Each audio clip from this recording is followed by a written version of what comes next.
Okay. Good morning, sir. Yeah, good morning. I don't think we want to waste much of our time today. So we're going to commence the class now and see how far we can go within now and 2 o'clock or 1 o'clock, as the case may be. So we'll take a break. And I think I want to divide this section into two. So we are going to have the morning section and the evening section. So we are starting by 10 now. This is after 10. So we are going to finish the class by at least 12:30.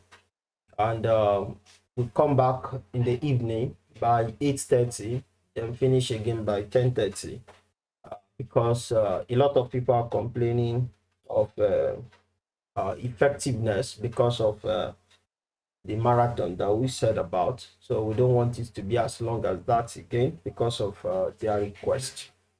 So we are going to make it from now till 12:30 and come again in the evening by 8:30, probably 10 or 10:30 again.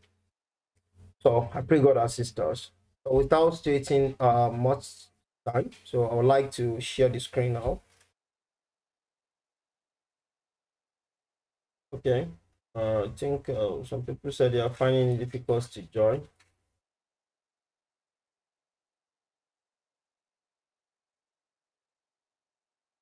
Okay.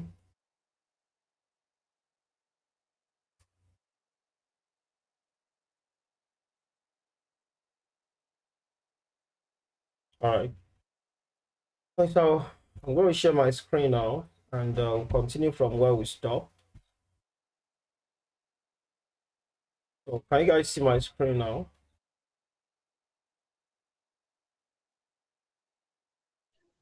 Yes, sir. Okay, so the last question that we look into, it was question number 3, and the question states that two balls X and Y, weighing 5 gram and 50 kilogram respectively, were thrown upward vertically at the same time with a velocity of 100 meter per second. How would their position be how would their position be 1 second later? So who can give us the right answer to this question? Here are the options.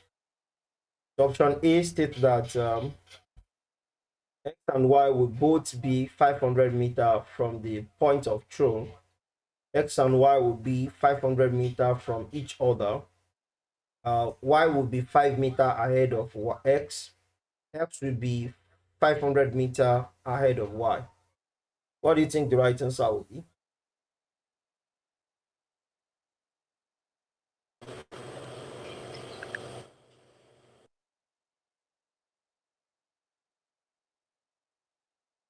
Is anybody saying something? A, Okay, YA. because both of them will, if you launch the two body vertically upward, both of them will move with the same velocity. So since you launch the body with the same velocity, it will come down at the same time. So I think A is the answer. I appreciate your explanation. Uh, do anybody have any contrary opinion to that before I fix some certain things in its explanation?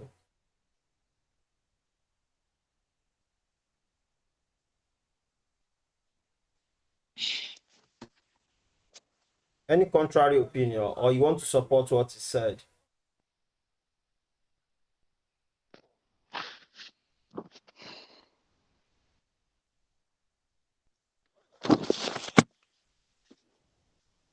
Nobody saying anything. All right. Okay, so back to your explanation. The right explanation, you already told that they are launched with the same velocity. Uh, your option is correct, absolutely. Option A is the right answer. But I think you should just fix the explanation because they are both moving under gravity. And force of gravity is equal on every object, irrespective of their masses. So, and the only thing that can reduce their speed is probably if the force that is acting on them is different. You understand that now? So for that reason, the correct answer is going to be A, since they both possess the same acceleration, which is due to gravity, and they are both launched at the same point. So thank you for that good response. It shows that you were in the last class. All right. So the next question states that's question number 4. A man standing on a lift that is descending does not feel any weight because A, there is no gravitational pull on the man in the lift. B, the inside of the lift is airtight. C, the lift is in vacuum. D, there is no reaction from the floor of the lift. What do you think the right answer to this should be? And which topic is this? Weightlessness. Weightlessness, and that's under gravity. So what do you Yes. think the right answer would be? A. A. So there is no gravitational pull on the man. That's the reason why it's not experiencing his weight. That's awesome. So I really appreciate us. Though I'm yet to mark our assignment, but I want to believe that everybody did well. Yeah, I'll try and do that maybe by the end of this first session.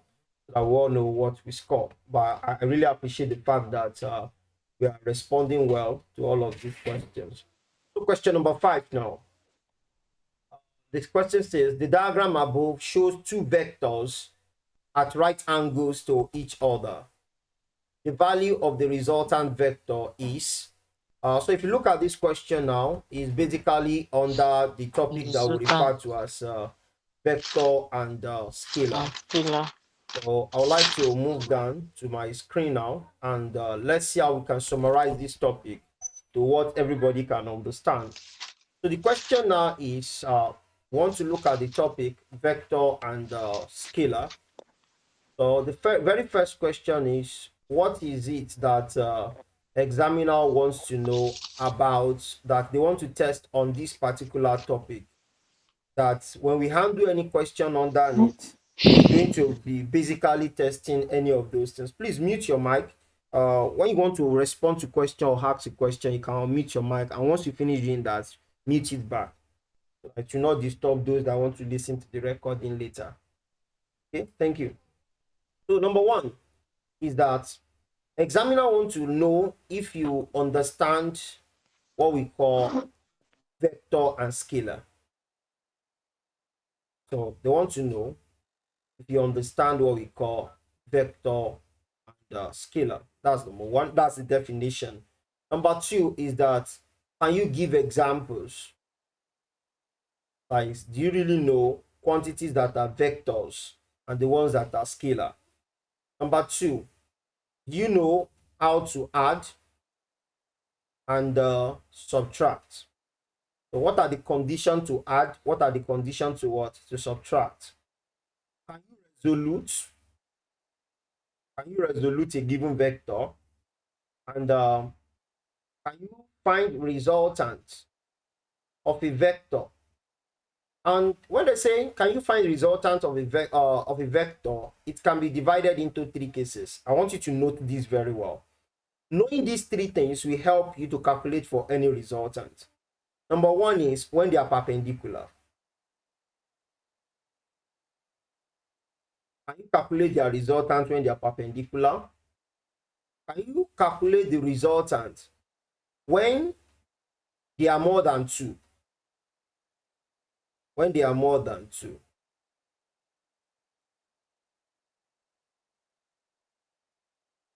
And number 3 is that, can you calculate their resultant when they are inclined? When they are inclined at a particular angle.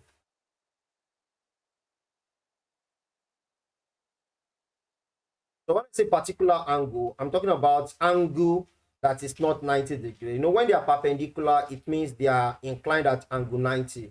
So let's say they are inclined at an angle like 60 degrees. Also, how can you calculate their resultant? And if they are more than 2 vectors, how can you calculate their resultant? So these are basically 3 ways in which question comes under resultant. Am I making sense now? And lastly is the concept of equilibrant. Can you say the difference between equilibrium and equilibrant? So all of these are what examiner want to test under this topic. And if you are able to know all of this as far as this topic is concerned, then you are good to go. Am I making sense now? Yes, sir. So let's start from the very first one, the definition. So the question is, what is vector and scalar? What is vector and scalar? That's the question. When I say vector and scalar, let's start by looking into what we call scalar. When you say a quantity is a scalar, it means that quantity has magnitude. The quantity has magnitude, but no direction. All right, sorry, please. Let me put on what's it called? Jen. It seems. All right, guys. Sorry, please. So can we go on? So when you say scalar, you are talking about quantity that has magnitude but no direction. Now, for you to understand this very well, when I say quantity has magnitude but no direction, what it simply means is that quantity, you can describe it in one word. For example, if I ask you that what is your shoe size, you can just tell me size 41. You know, just a single word is enough. What's your top length? You can tell me it's 25. How old are you? 29. You get where I'm coming from now? So all of these things, you are describing it in one word because they are scalar. So one word is enough to say it all. So what are the examples of quantities that are scalar? I would like to give you enough that in your textbooks you might have like 2-3 examples. But I would like to give you examples related to what JAMB always use. I want you to take down. Number one, we have time, we have mass, we have temperature, we have density, we have current, we have luminous intensity, we have amount of substance,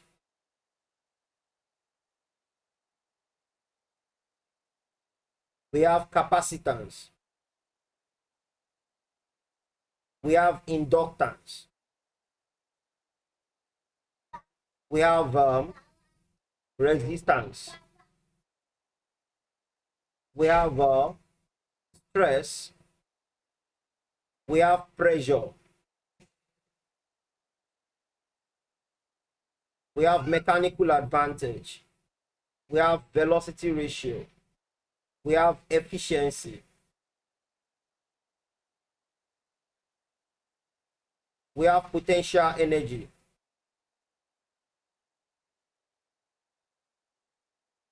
we have kinetic energy,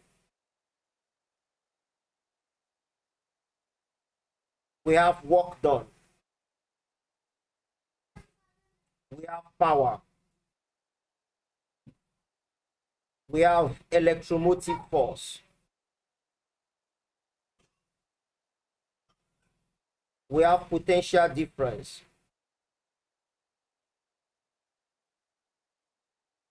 we have voltage.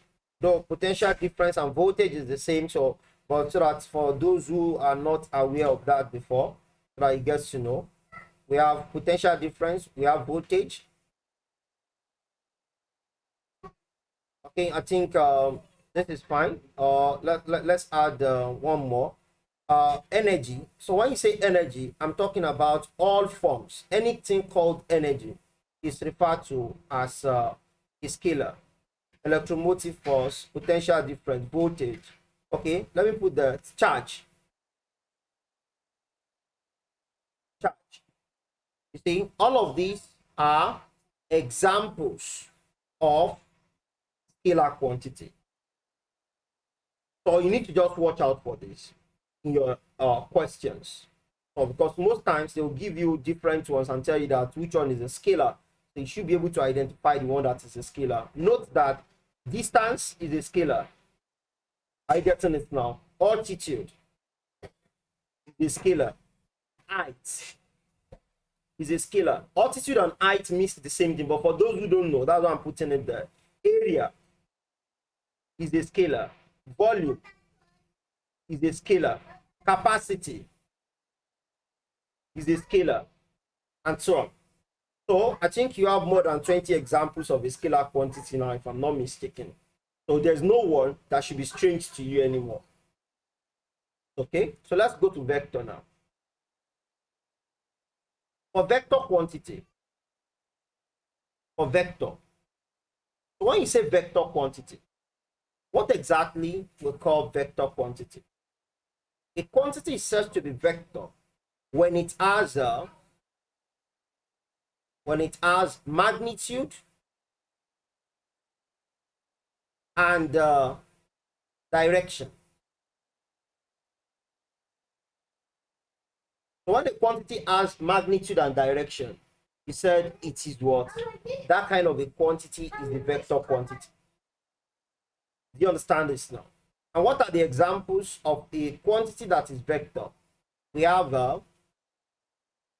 okay, let me put something more. When you say a quantity is a vector, we said it has magnitude and direction. In other words, they means quantity that you cannot describe with one word. You can't use one word to describe such quantity. Am I making sense now? For example, if somebody eats you outside, when I say eat, H-I-T, and you come back home to report, especially if you're a female, and you are reporting to your mom that, oh, that guy eats me. You know, they won't take action immediately by hearing that the guy eats you. The next question they want to ask is where. They want to know exact place that the guy eats you. So why? Because eating somebody is a force, and a force is a vector. So if you talk about it, you're talking about its magnitude only, but you're not talking about its direction. So it's not complete. We don't get the full gist. Likewise, if you say a statement like, oh, for those who are staying in Lagos, if you say like, oh, Yanoba is far from Badagry, that statement is relatable. That's the displacement. Iyanoba is far from Badagry. So you are mentioning direction, you are mentioning magnitude. But if I say Iyanoba is far, you see that statement, Iyanoba is far, it's putting people in problem. Because you want to describe displacement and you are giving only its magnitude. They won't understand. From where? I can't be staying in Franklas and you tell me that Iyanoba is far. I can't be staying at First Gate and you tell me that Iyanoba is far. I can't be at Lasu Gate and tell me that Iyanoba is far. So it's not possible. It's just like telling somebody that if I tell you now that your kitchen is far, if I say your kitchen is far, from where? Is it from your own house or from my own room? Because that statement is a displacement. So when you describe it with only its magnitude, it's meaningless. Do you understand that now? So what are the examples of quantity that are vector? We have displacement. We have force. We have momentum. We have torque. We have impulse. We have moment. You know, remember when I say torque, torque simply means moment of a couple. T-O-R-Q-U-E. Moment. Field intensity. So when I say field intensity, I'm talking about electric field intensity, gravitational field intensity, magnetic field intensity. But you see this magnetic field intensity, they can also call it magnetic density flux. Are you getting this now? They can refer to it as what? Density flux. So when you see density flux, you know, it's still what? A vector. Are you getting this now? So when you see field induction, magnetic field induction. So if I say magnetic field induction, I'm still talking about what? A vector quantity. Are you getting that now? So what again is a vector quantity? Okay, we have okay, okay, we have strain. Sorry, I think I made a mistake earlier. Under the, what's it called? Under the scalar, the word stress, I want to mean strain. Yeah, because strain is what's it called? Is a scalar. It is what's it called? That is a vector. Sorry, it is stress that is a vector. So we have density flux. What's it called? Stress. We have current density. Current density to be a vector. We have temperature gradient. Temperature gradient to be a vector. Now, if they don't want to call this thing density flux, they can call it magnetic flux. Magnetic flux. So it is what? All of these are what we refer to as a vector quantities. So we have more examples, but these are very common ones that JAMB and WAEC will usually refer to when they are trying to test examples of vector and scalar. Is that taken now? So let's quickly go to the next thing. And what was that? The next thing that we want to talk about here right now is the concept of addition and subtraction of a vector.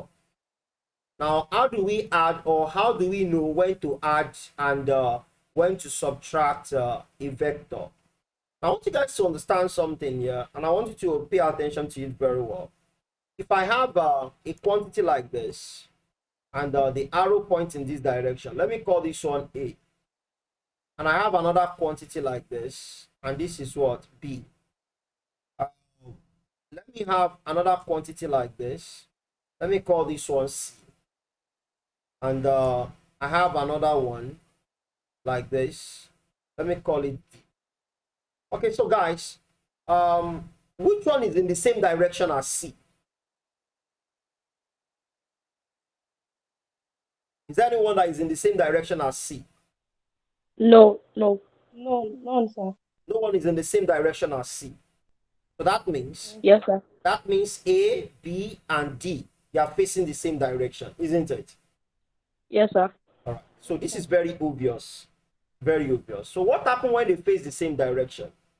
Whenever two or more vectors face the same direction, their resultant is the summation of the vector. That is, you add them up when they are facing the same direction. Because examiner will not ask you that what is the addition of the vector. No. They will ask you by saying what is their resultant. Are you getting me now? Examiner will ask by saying what is the resultant of the vectors. So how do you know? When they are facing the same direction like this, let's say A and B, they are facing the same direction. So their resultant is going to be A plus B. And that can give you anything. So let's call it C. Are you getting this now? And if I have that A, B, and C, they are facing the same direction. That means A plus B plus C is going to give me D. Remember, all these letters can be any number. But just for you to know that once you have them in the same direction, you have to add them together. And whatever results you get is going to be their resultant. And whenever they are facing opposite direction, if you have them facing opposite direction, what it simply means is that you take their difference. Are you getting it now? So it can either be A minus B or B minus A. Why said it can either be A minus B or B minus A? Because we don't know if A is greater than B. If A is greater than B, then it's going to be A minus B. But if B is greater than A, it's going to be B minus A. Are you getting this now? So Let me now tell you something to always watch out for in options. Let's say I gave you an option like A, P plus Q equal R, and I gave you B, P minus Q. Okay, sorry. Let me pick another number. Let me say R minus Q. Let me say it's equals to P. And you have another option that states that Q minus R equal P. Do you know one thing? Once you see these two, don't pick any of them. Because R minus Q is the same thing as Q minus R. Are you getting it now? So these two means the same thing. What is it that makes the vector to face opposite direction? It can either be what? R minus Q or Q minus R. Just like we have A and B here. They are facing opposite direction. So it can either be what? A minus B or B minus A. So because we don't know the one that has the highest value, we don't know the one that is greater between the two. So it can either be any. And that's why if it is mathematics, then we can just write it as A minus B absolute value. So they are telling you that either A is greater than B or B is greater than A. Just pick the positive value. Guys, do you understand what I try to explain here?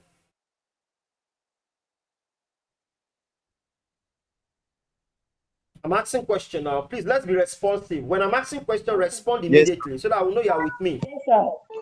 Yes, sir. All right, so now let's move on now. Now, it is very easy for, what's it called? It is very easy for every of us to indicate that A and B are in the same direction or they are in opposite direction in this kind of a diagram. When you have this kind of a diagram, it's very easy for you to do what? To identify that they are in the same direction.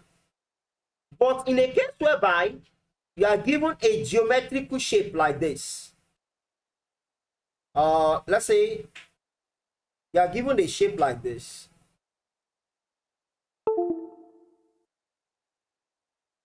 Yeah, let's say you are given a shape like this. And I have this. Let's say this is A. I have this. Let's say this is B. And then I have this. Let's say this is C. If you have this kind of a shape, it will be very difficult for you to be sure of the one that faces the same direction. Like if I ask us now, if we can respond very fast, which one is facing the same direction here? A B and and B. C. Okay, somebody say A and B. Somebody say A and B, right? They are B all and facing C. the same direction. Another person say All B of and them C. are facing the same. Another person say A, B, and C All- are facing the same direction. All of them are facing the same direction. Okay, that's what I mean by A, B, and C are facing the same direction. You see where the problem lies now? Yes, sir. You see that we are not in the same, we don't agree to the same thing now. We don't have different opinion. But when we are dealing with these ones, we both agree to the same thing. Why? It is clear. But here, we are not agreeing to the same thing because we are still confused. We don't know how to check if they are in the same direction. So for that reason, let me show you this. Because JAMB will want to ask you question in this manner. Now, let me show you this. If you have a vector, let's say I have a vector A, and it's facing like this, you can see this arrow. For every vector, there is always two reference points. The first reference point is what we call initial point, or you call it the starting point. And wherever the arrow is heading to, that point is going to be called final point, or you call it the terminal point.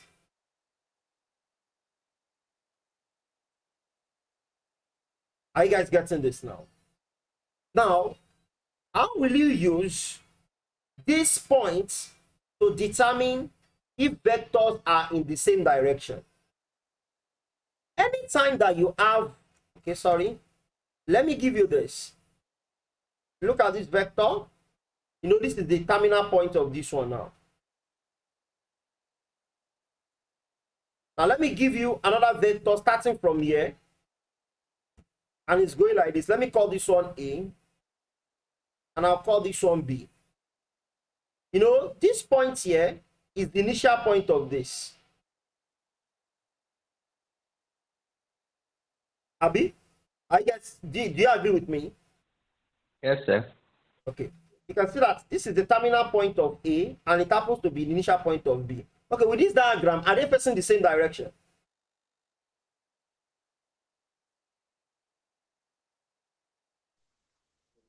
Look at what you are No, seeing. sir. Yes, Are they facing the same place? yes, sir. Yes, sir. Okay. Yes. They are. Abi? Okay, look at this now.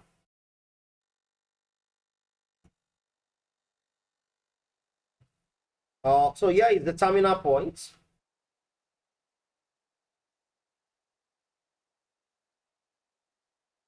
Let me have another vector here again. This is TA, this is B. But this one is facing here. So here happens to be its own terminal point also. Am I right?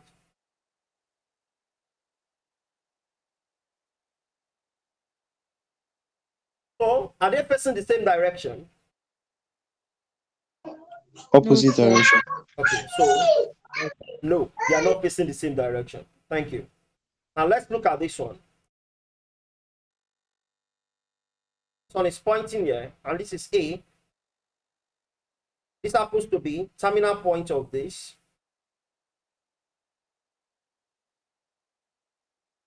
And here is the initial point. So I have another one, still from here, going like this. This is its own terminal point. And here happens to be its initial point. So let me call this vector B. Are they facing the same direction? Opposite. No. Okay, so no. No, sir, they're not facing the same direction. Now, what can you say? What can you say about this 3 diagram? What conclusion can you draw? Using the terminal and initial points, the way you have seen it now, what conclusion can you draw? That is A plus B equals to the resultant. Then for the yes, then for the no, A minus B equal to the resultant. Then for the other one, A minus B equal to the resultant. Okay. Any other person with another opinion, what can you conclude from this diagram? What theoretical statements can you bring from this that can guide anybody that wants to like answer questions subsequently? So I think if they are facing the same direction, as when the terminal point of one vector and the initial of another is intersecting, then if the forces are moving if the vectors are moving in the same direction, then we'll call them the same direction. For example, this triangle you drew above here, B and C will be moving in the same direction. But because A and C are not moving from, like, if you join them, the initial and terminal, they are not moving in the same direction. Okay. Thank you. Any other one? Who can draw another conclusion here?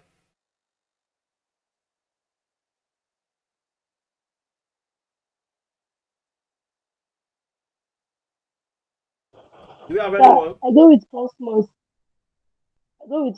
Sir.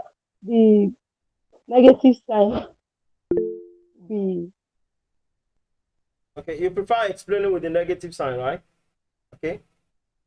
I think I would like to buttress on the second point.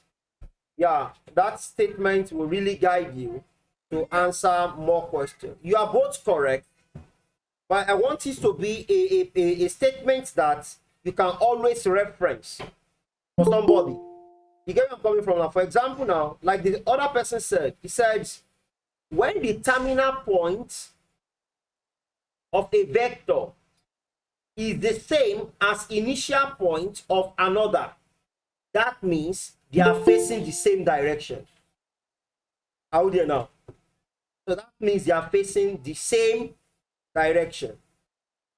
But when terminal points of a vector coincides with terminal points of another, that means they are facing opposites. When initial points and initial points, when they coincide, they are also what? Opposite. So the only time that they are going to face the same direction is when terminal point of one is the initial point of the other. Do you guys understand that now? Yes, sir. So whenever you are Yes, sir. given a question, what you want to check is that where is the terminal point of this and where is the initial point.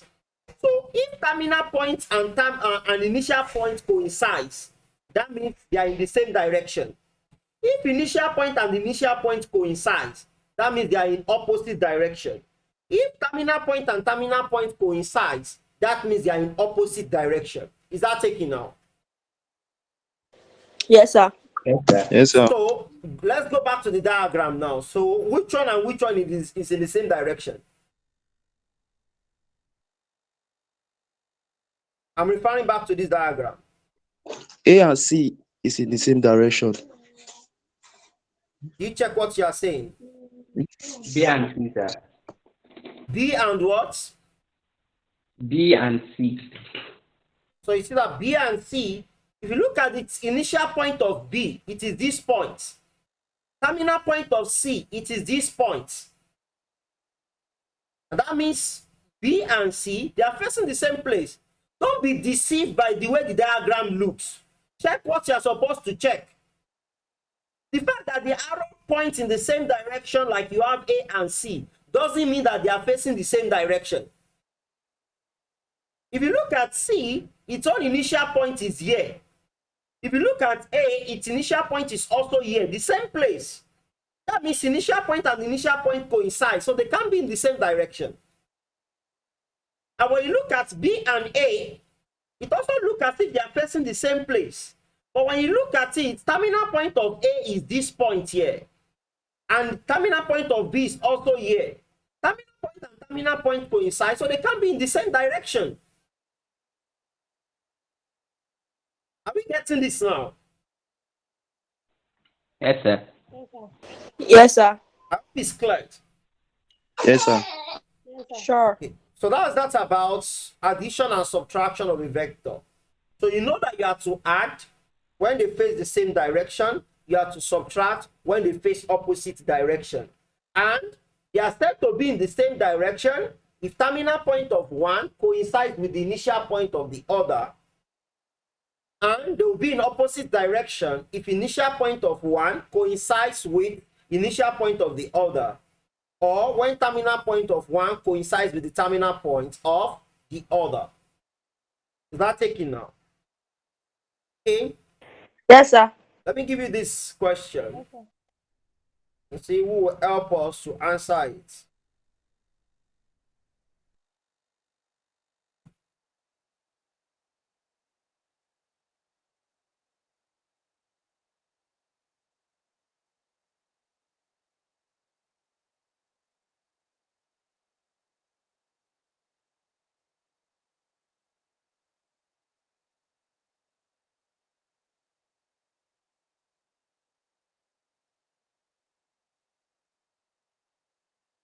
Now, if you look at this now, this is the vertical component. And this is what? Horizontal. So if I say, what is the resultant? If I say, what is the resultant along the horizontal component, what will be your right answer?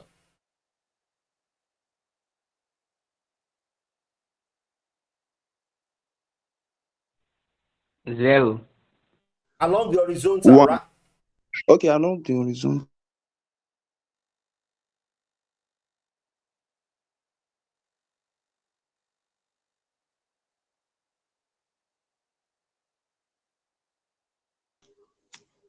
9. For the horizontal, 9. the horizontal only, horizontal direction, horizontal direction. 1. Somebody say 1. Somebody say 9. 9. Any other person? That's 0. 0. I think you are the only one that understand in this class.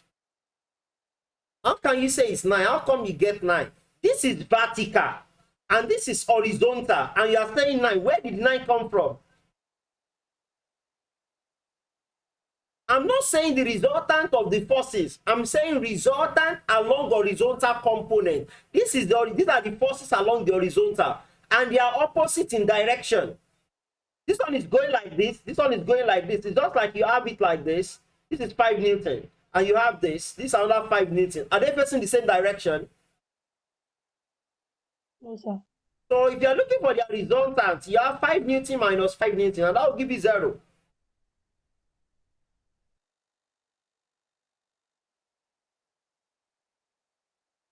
Okay? Yes, sir. Understood, sir. Okay. What will be the what? What will be the resultant along the vertical? 8. 8. 8. That will be what? 8. 8. Because they are both facing the same place. I hope we get this. All right, let me ask us this. If I have a force of 100 Newton going in this direction, are we there? What would be the magnitude of the force? And in what direction? Listen to that question. Oh. What would be the magnitude of the force and its direction that I can combine with this one to give me 0?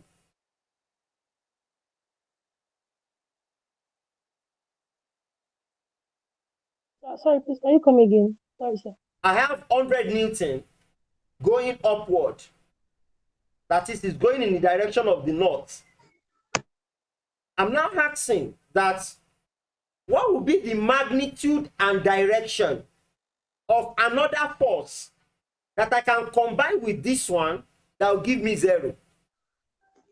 The magnitude should be 100 Newton, then in the vertical direction. This one is going vertical, but it's going towards north. So what will be this one? This one is what? 100 Newton. 100. 100 Newton, then 100 south. That is south. 100 Newton in south. So the answer should be 100 Newton in south. So If it's going downward. do you get that now? So 100 Newton going downward, that will give me 0. Am I making sense now? Yes, sir. Have you everybody understand that now? Yes, sir. All right. Okay. So I'm coming now. Okay. I believe you have understand the concept of addition and subtraction of a vector now, and how examiner can ask you question on that. Now let us see the concept of resultant. Now, at times, examiner can ask you the definition of resultant. Are you getting it now? And what are you going to respond back to the examiner when this kind of question is being asked? That what is resultant? Of course, because it's JAMB, you don't expect them to say what is resultant. They will just give you a statement and they will ask you that the statement is what?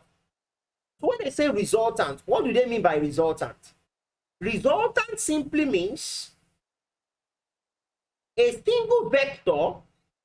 Resultant is a single vector. Is a single vector. Resultant is a single vector that will have the same effect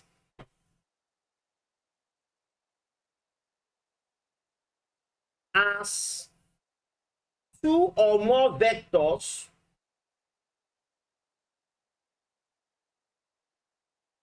acting at a point.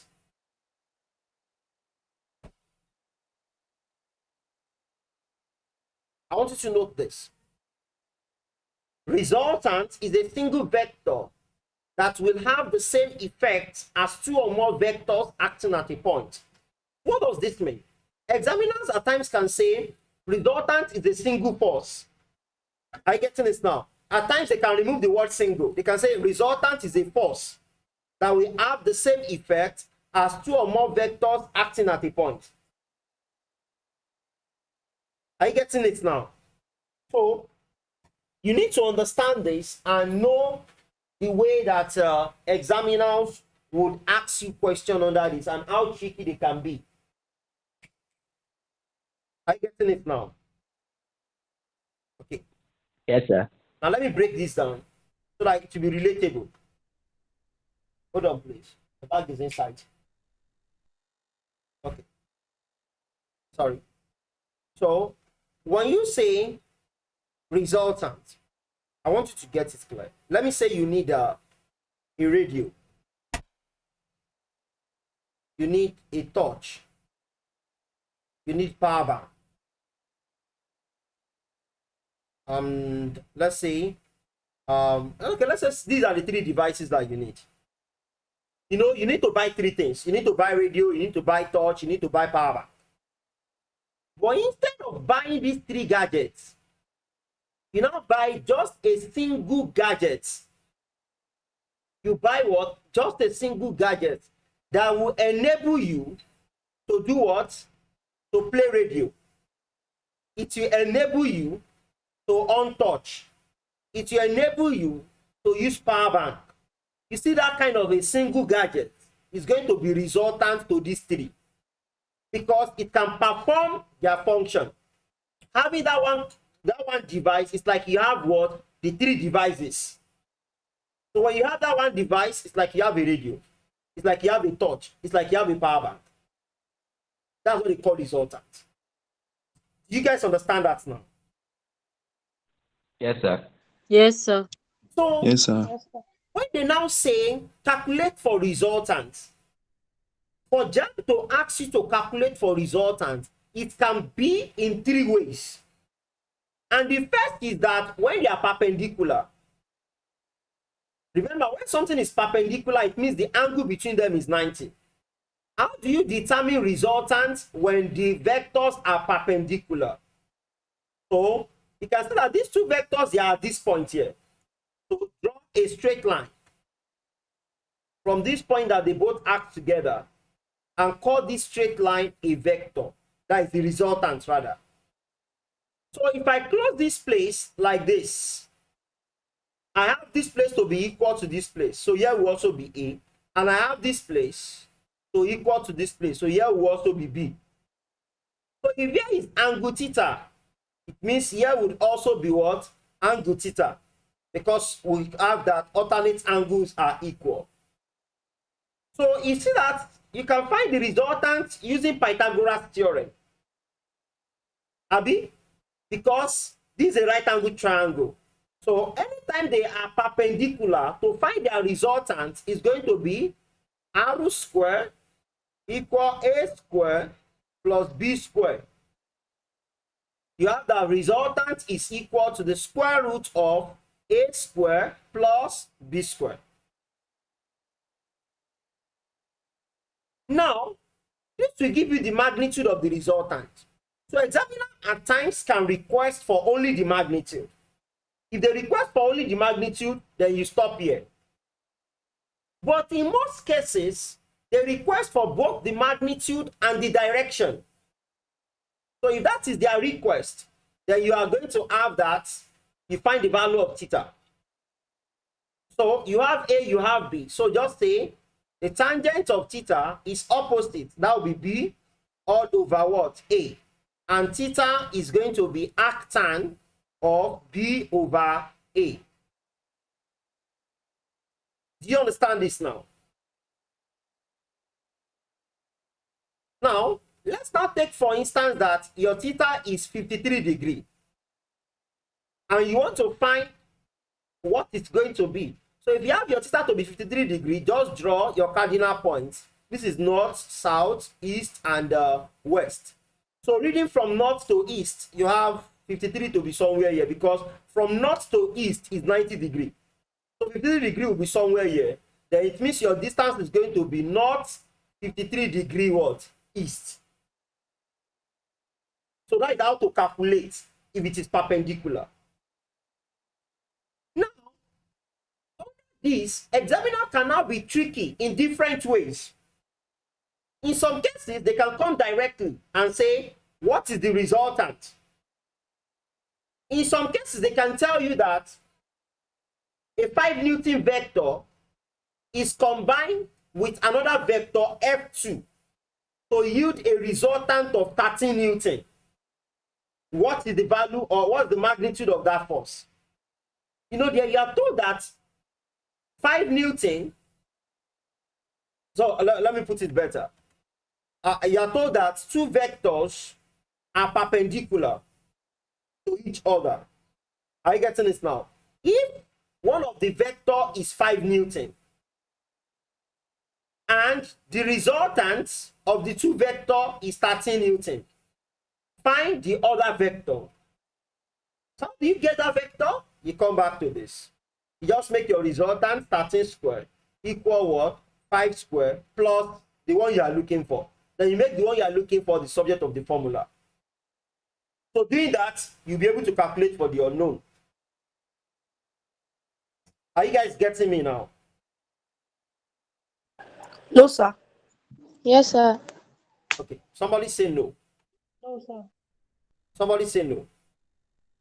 This is what they are saying. So I said no. So I said no. That's what I want to explain. You already understand that when they are perpendicular, their resultant is going to be this.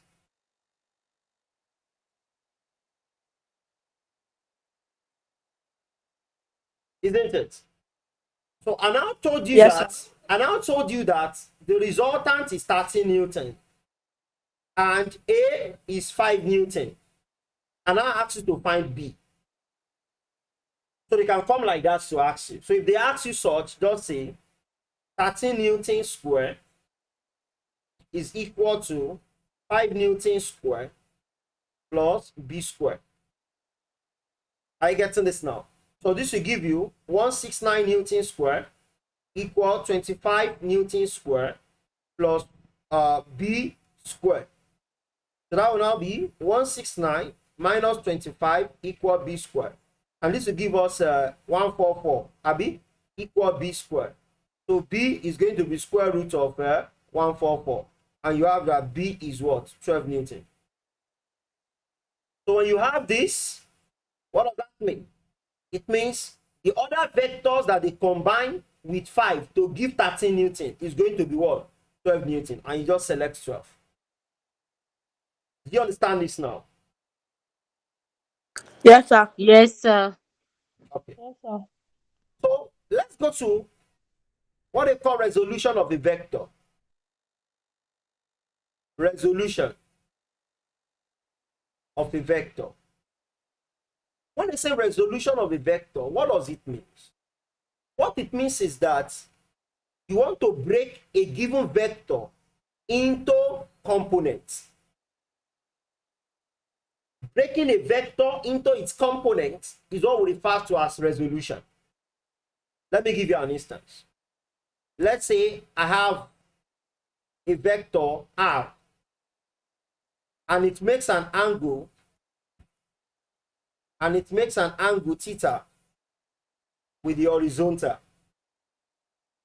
If somebody say find the resolution of this vector, what the person is saying is that find the value of this vector in the vertical axis and find its equivalent in the horizontal axis.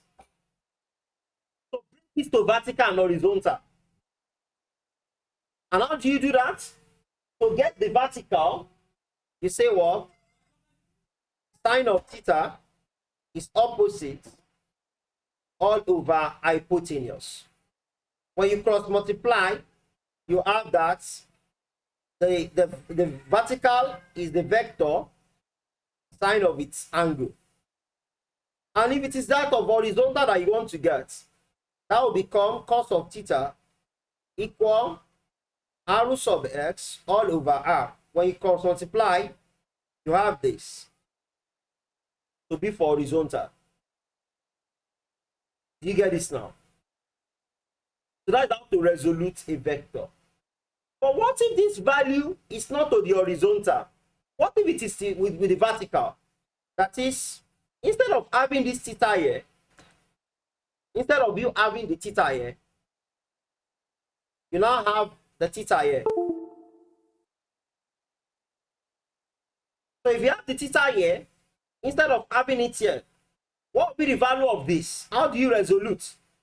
You say, you go again, the sine of theta is opposite. You know, the opposite is now arrow x now, divided by the hypotenuse. When you cross multiply, you have the horizontal to be what? Arrow sine of theta. And for the vertical now, you'll be having cos of theta to be adjacent, which is RY over hypotenuse. And that will give you that what? R sub y equal R cos of theta. Am I making sense now? Yes, sir.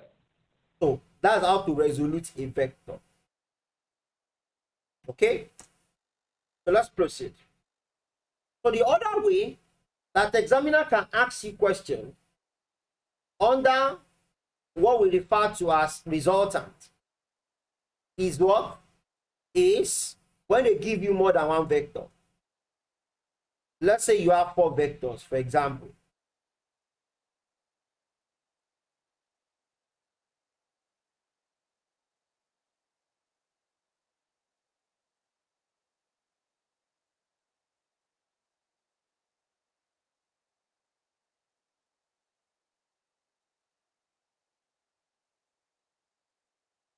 Now let me say this is vector F1,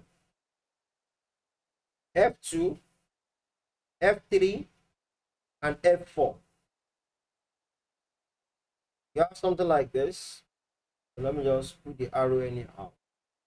And you have here to be theta 1. You have here to be theta 2. You have here to be theta 3. You have here to be theta 4. So how do you find the resultant of these 4 vectors? See, to find the resultant of these 4 vectors, you need to break the vectors into components. So look at this. So when you have to break the vectors into components for F1, remember that any horizontal axis that falls here will be positive. Any vertical that falls here will be positive. Any horizontal that falls here will be negative. Anyone that falls here will be negative. So that means when you break F1 down, you will have that F1 for the vertical component, it will be F1 sine of theta, since it's making the angle with the horizontal, and its horizontal component will be F1 cos of theta 1. For F2, you say it is what? F2 sine of theta 2, and its horizontal component will be what? Negative, because the horizontal component is towards this side. So that will be negative F2 cos theta 2. For F3, it's pointing downward. So the vertical component will be negative F3 sine of theta 3.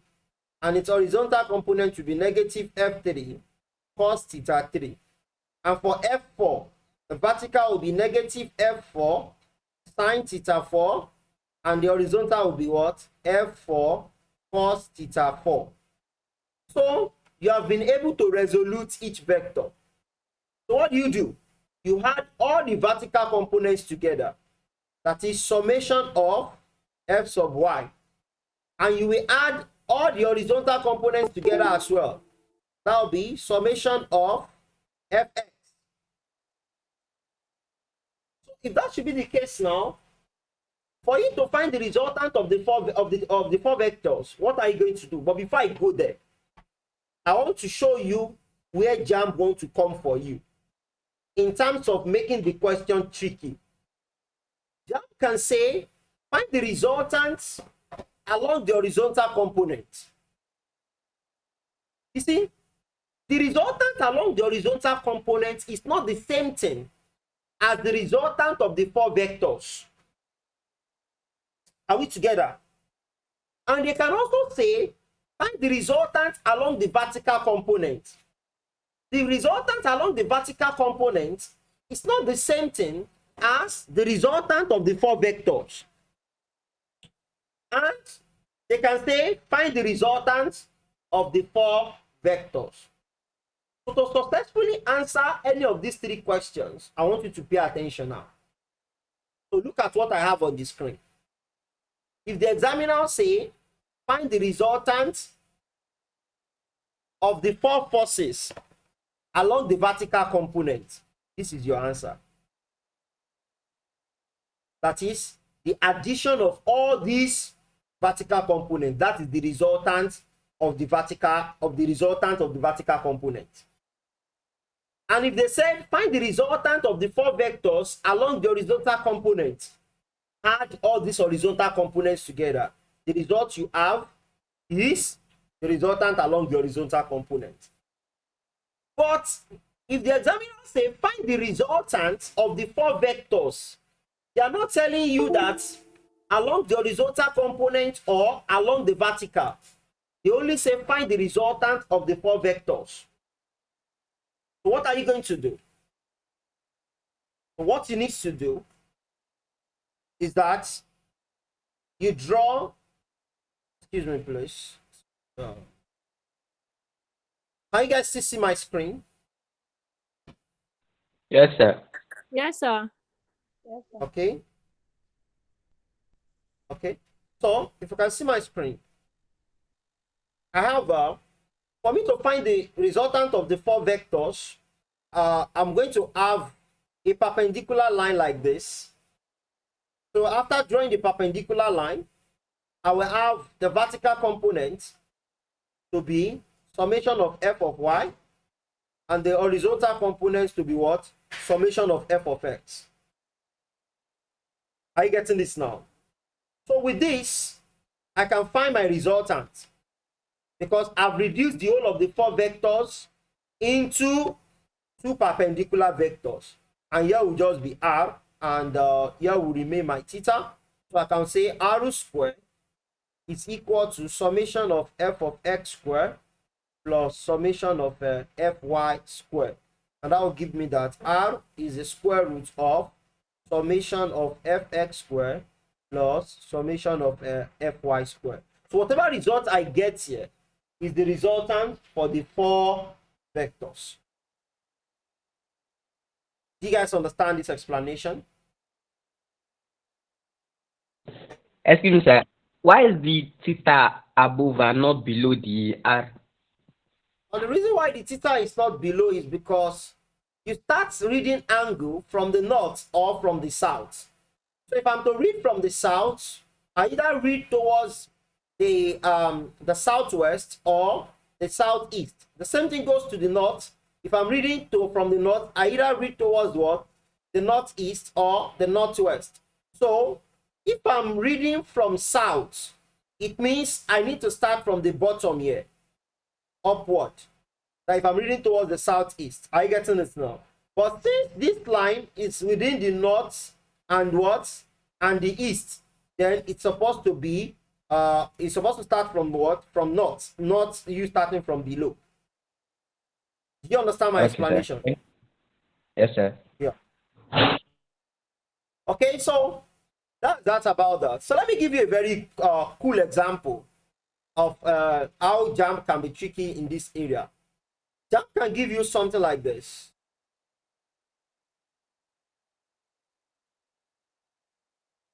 I want you to pay attention to this very well. Very important.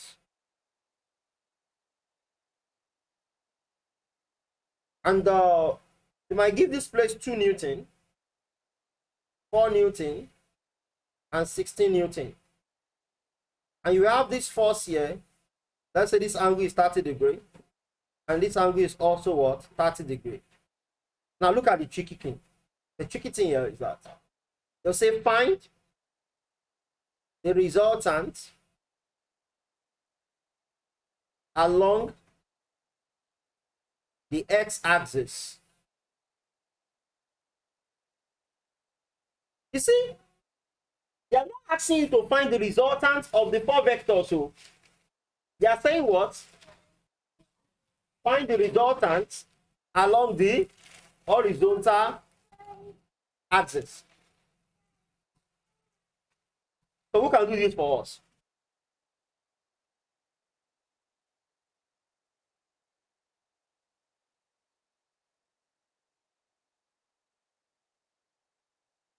Is anybody doing this for us?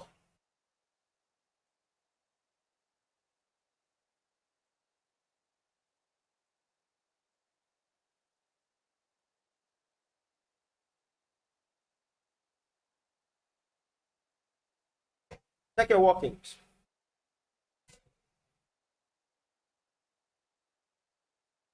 So 1.75. Check what you've done. Any other response aside from that?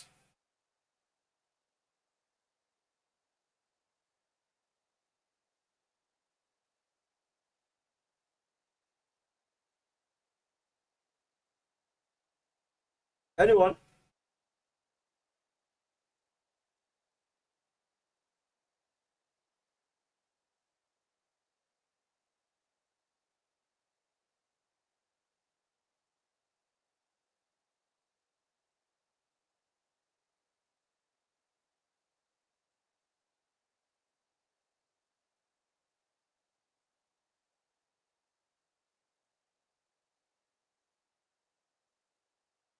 All right. You look at this. Because of time. You have to look for the resultant along the horizontal component. So what you need to do is that since you've seen that the vectors, they are more than 2. This is a vector, this is a vector, this is a vector. All you need to do is to resolute them.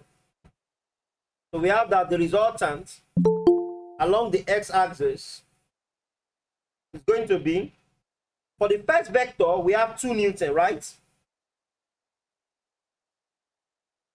Are we there? Yes, sir.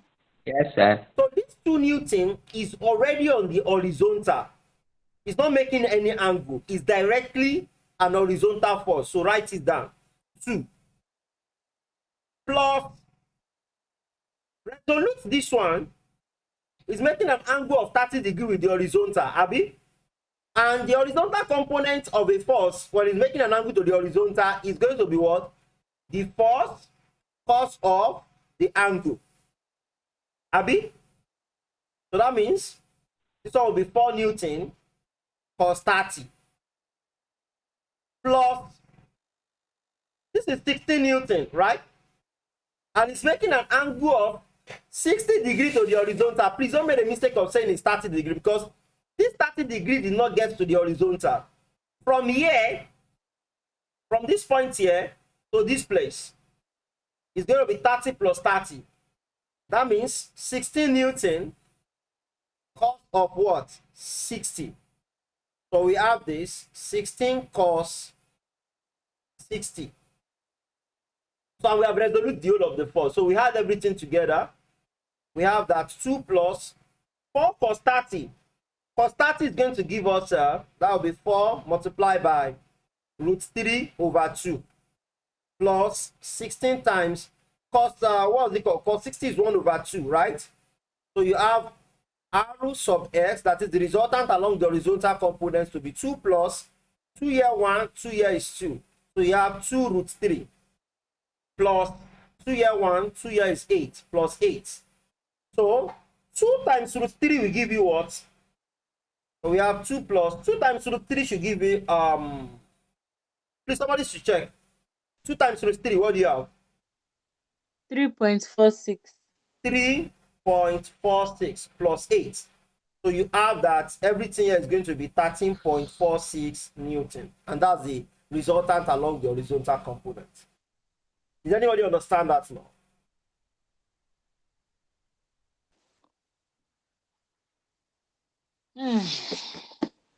Yes, sir. Okay. So let's move on to the other area, which is if you are given that the vectors makes a certain angle that is not 90 degrees and they are just 2. So how do you solve for the resultant? Now let's say we are given 2 vectors.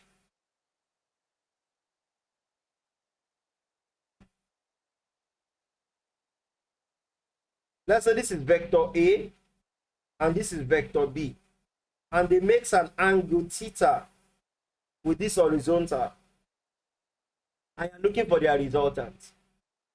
So to get their resultant, we use what we call parallelogram law of vector. So this is what we are going to use. Parallelogram law of vector. So what does this law state? Okay, we have all people here to be JAMBites, so there's no point in dictating the law. But let me just dictate very fast. The law states that given 2 vectors that are moving simultaneously, their resultants can be represented in magnitude and direction by the adjacent sides of the parallelogram. Are you getting this now? By the what? Adjacent side of the parallelogram.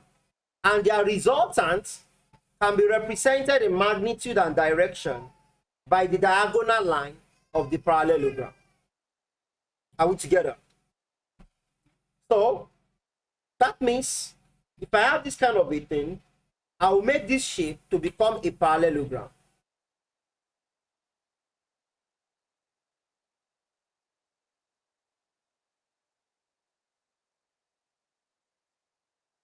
I see it now.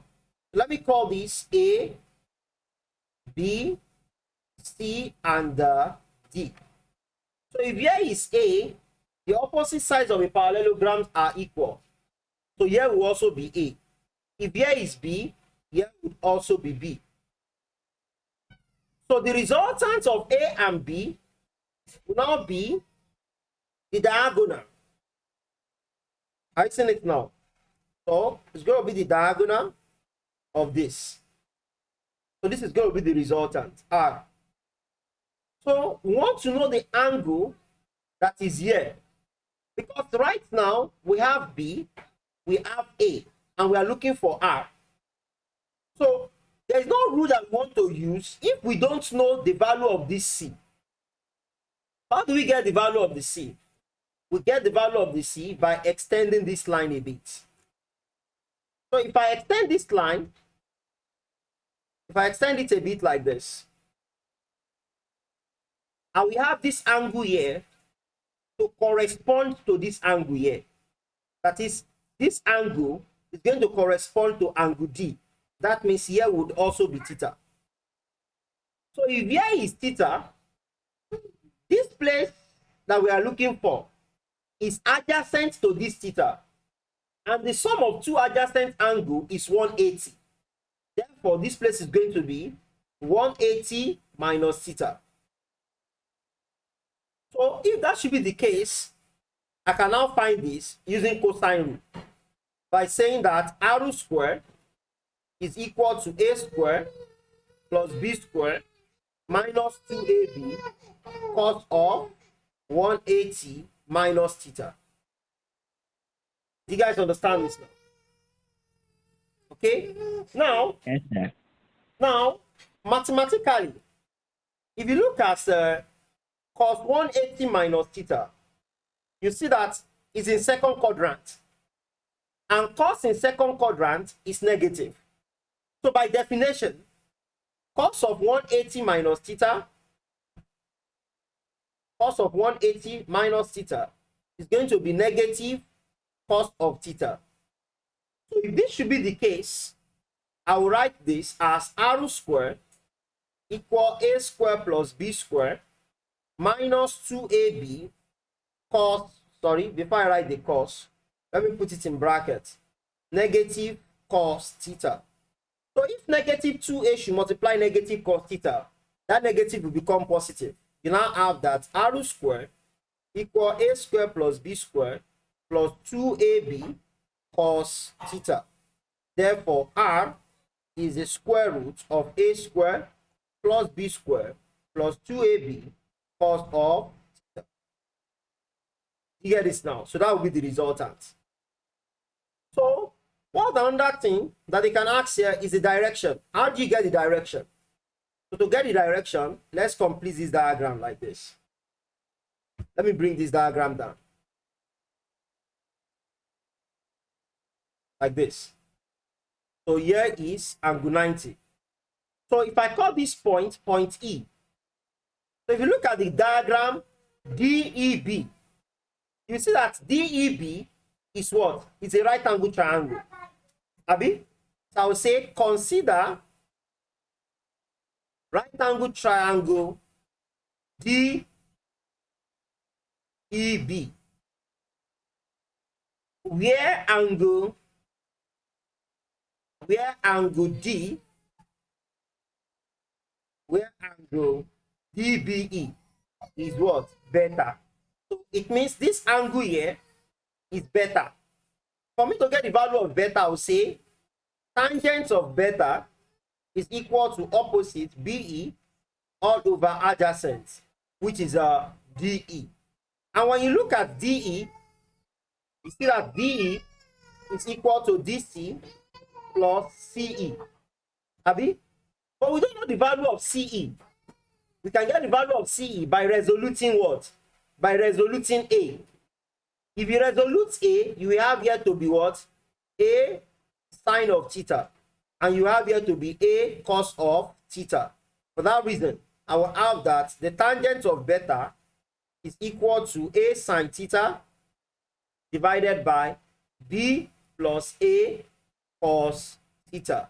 So beta is going to be arctan of A sine theta divided by B plus A cos of theta. And that is how you find the direction. If what? The vectors are inclined at a certain angle that is not 90 degrees and they are just 2 in number. Is that taken now? So that's how to go about that. So you can note it down. And the next thing here is there's a famous question under resultant, just like we have it under the projectile motion, where examiner will ask you that what is at what angle would the range of a projectile be maximum? We all know that it is 45 degrees. Abi? Now, we also have the same questions for vector. They can say, at what angle would the resultant of two vectors be maximum?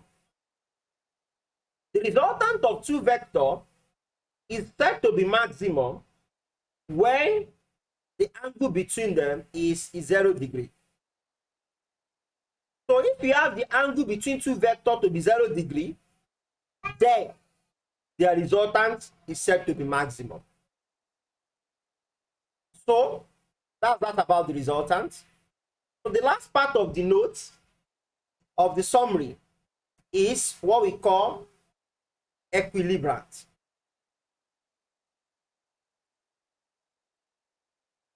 Now, what is equilibrant? Equilibrant is a single vector that will have the same effect. Sorry, what am I saying? Sorry. Equilibrant is a single vector.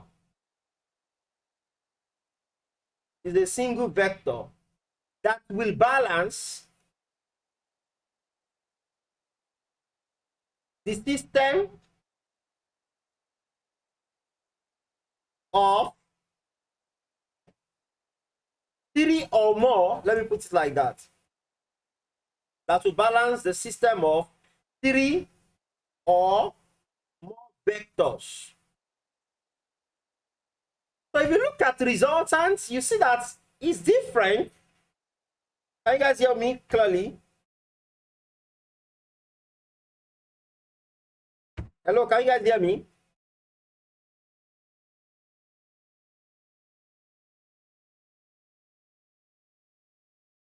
Okay. Okay. Seems I lose my network.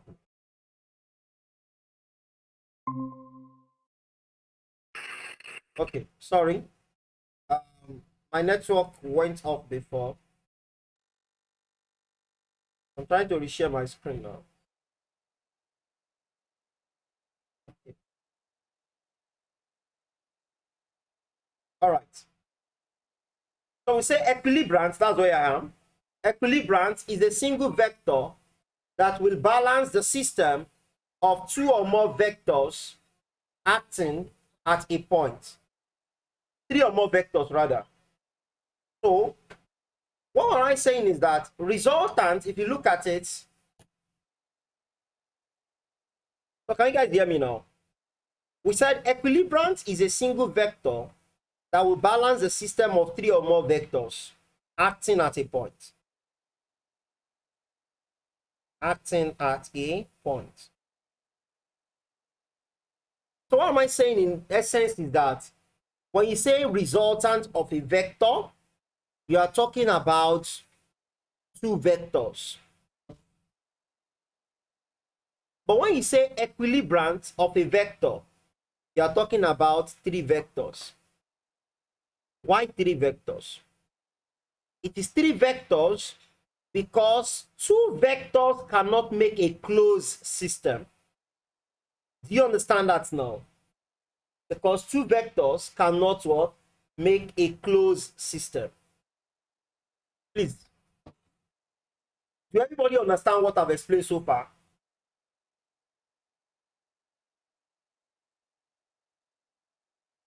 Yes, sir. Yes, sir. Okay. Now, how do you calculate for equilibrant? For you to be able to calculate for equilibrant, it takes the same process like you calculate for resultant. That is, equilibrant is equal in magnitude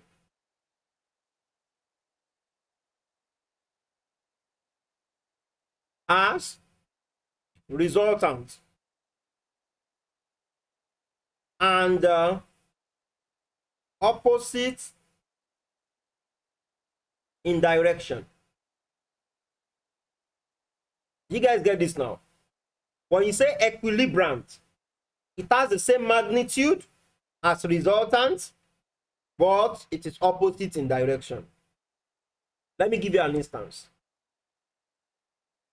Let's say you are given a vector like this. Let's say this is 4 and this is 5. Oh, wait, sorry. Let me give you an instance. Let's say you are given a vector like this.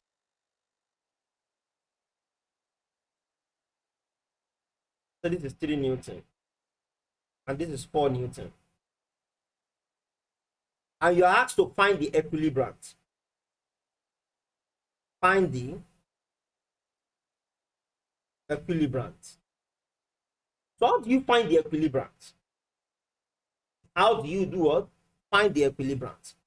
For you to find the equilibrant, you have to look for the resultant and the direction. Are we there? Please, guys, are you following me? Yes, sir. Yes, sir. So here will be theta. So for us to get the resultant, since they are perpendicular, we said r square equal 3 square plus 4 square. R square will give us 9 plus 16. So r square will give us 25 and r is equal to 5 Newton. So that when it takes the square root of 25, you have 5. Then the direction is now going to be tan theta equal opposite over adjacent. That's 4/3. And that will give us 1.33. So theta is arctan of 1.33. That means theta is 53 degree 0.1. Or let me say 50.1 degree. Now, what would now be the equilibrant? Find the direction of this first. So if you look for the direction of this, you see that it is not 53 degree what? East, Abi? But this is not going to be your answer, because your resultant now is 5 Newton, not 53 degree east. That's the result for your resultant. For your equilibrant will now be 5 Newton, south, 53 degree west. Do you see the difference there? Yes, sir. So equilibrant is equal in magnitude as resultant, but it is opposite in direction. So if your equilibrant is what? Is upward. That means your resultant is where? Downward. Thank you. Downward. Thank you. If equilibrant is west, resultant is where? East. So that's just okay. If equilibrant is 13 Newton, resultant is what? 13. So they are equal in magnitude, opposite in direction. So that's that about that. Now, what's the next thing? The next thing is to solve questions. Are we ready? Are we ready for questions? Hello, hello. Yes, sir. Yes, sir. All right, so let's start from the very first one. 1981, question number 15. Please listen, because I was unable to type those questions. My bad. So listen to this one now. An example, the question says an example of scalar quantity. An example of scalar quantity is A, velocity, B, weight, C, electric charge, D, acceleration due to gravity,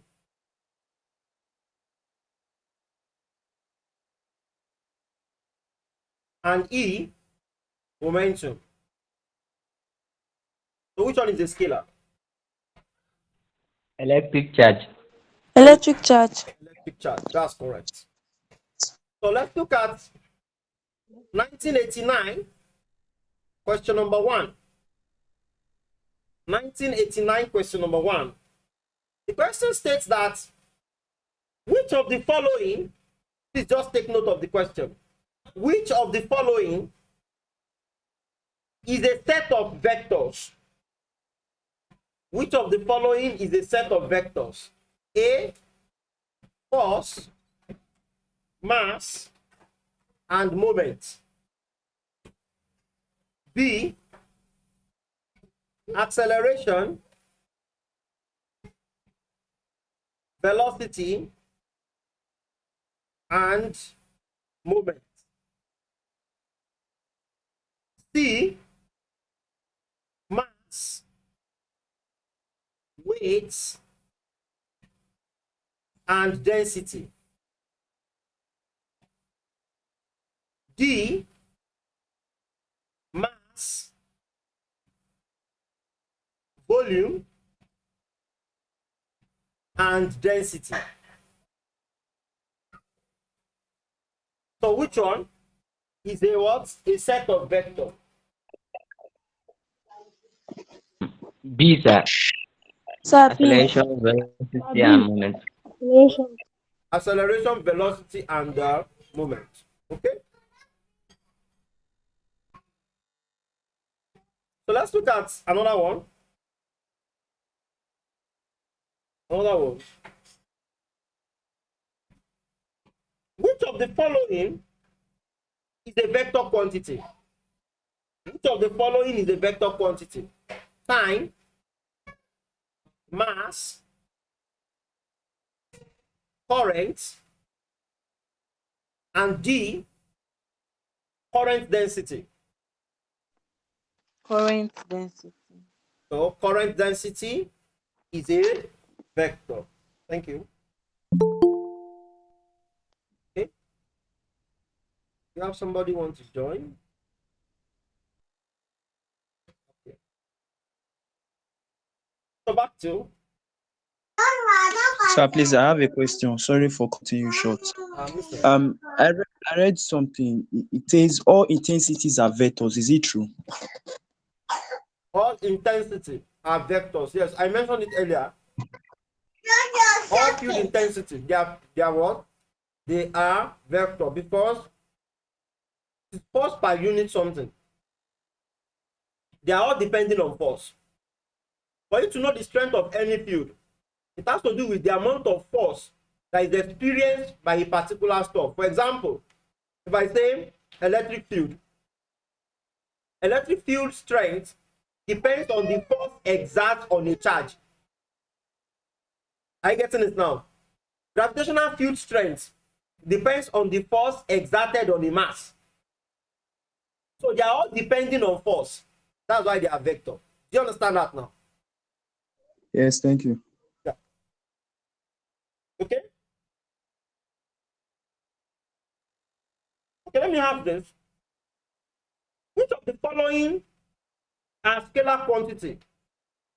Which of the following are scalar quantity? Roman figure 1, momentum.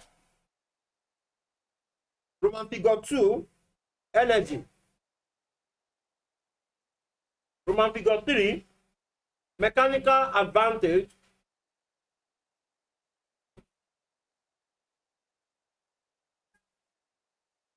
And Roman figure 4, thrust. So which one are scalar? Option A, 1 and 2 only. Option B, 1 and 4 only. Option C, 2 and 4 only. And option D, 2 and 3 only. Option E, 3 and then 4 only. So which one is correct? D. D. Okay, 2 and 4 only. Okay, 2 and 3 only. That's correct. Okay. It seems we are good to go on examples of vector and scalar now. Let's move to addition and subtraction of vector. 1995, question number 3. The question states that, sorry, can you see my screen? Yes, sir. Yes, sir. Yes, sir. Okay. So 1995, we have the diagram.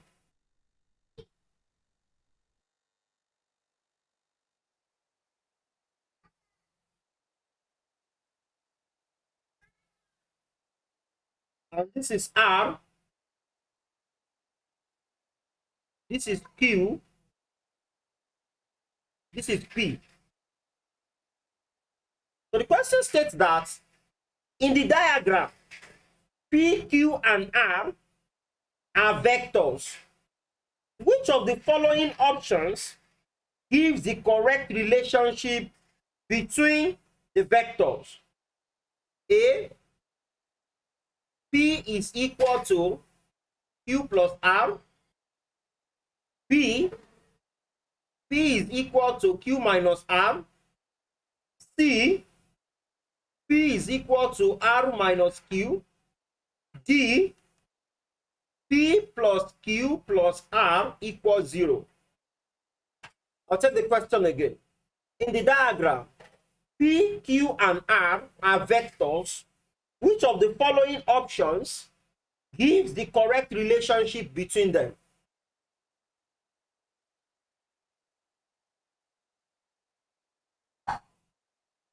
What's the right answer to that? A. Hey, sir. That is P equal Q plus R. Okay, Yes, if I may sir. ask, why A?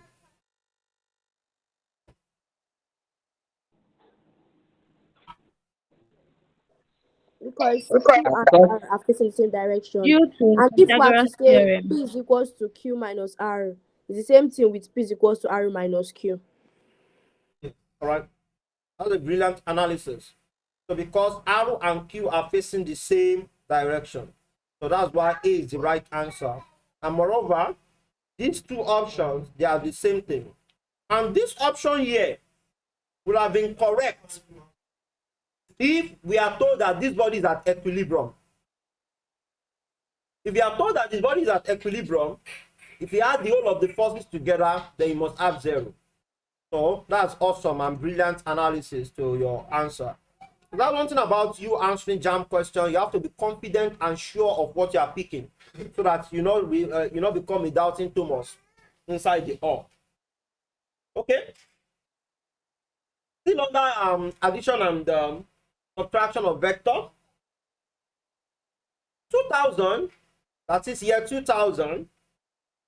Question number 13. The question states that the resultant of two forces acting on an object is maximum when the angle between them is A, 180 degree, B, 90 degree, C, 45 degree, and D, 0 degree. D. 0 degree. All right. So the angle is said to be maximum when the angle between them is what? 0 degree. Thank you. Okay. 1979. Question number 5. Please listen to this question. A vector of magnitude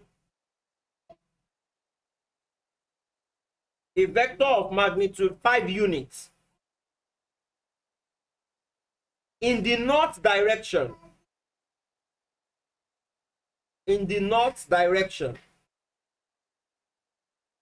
is combined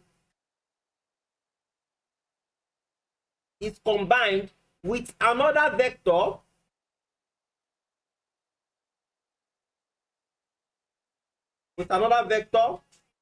to give 0 resultant.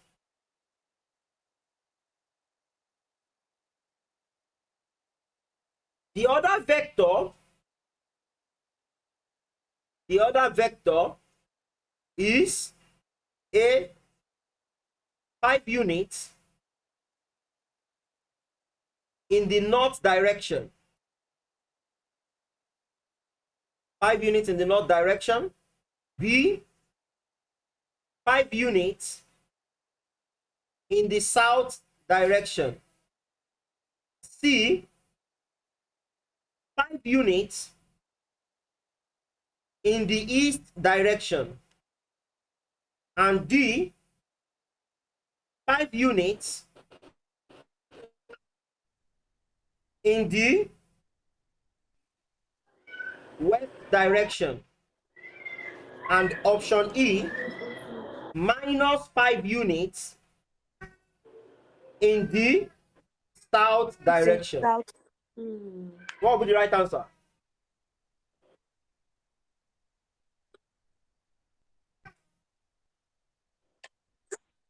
5 5 units units in in the the south south, sir. direction. 5 units. 5 units in the south direction. Correct.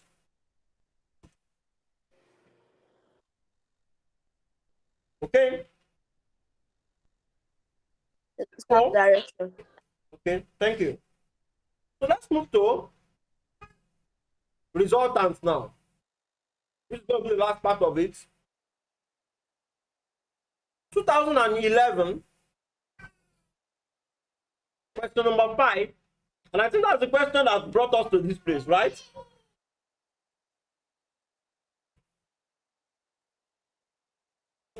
We have 6 Newton here. We have 8 Newton. And the question states that the diagram above shows 2 vectors at right angles to each other. Yeah. The value of the resultant vector is, so what's the value of the resultant vector?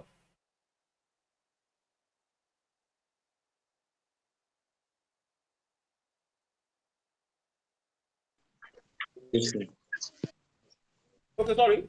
I didn't put down the option. Option A, 10. 12 Newton.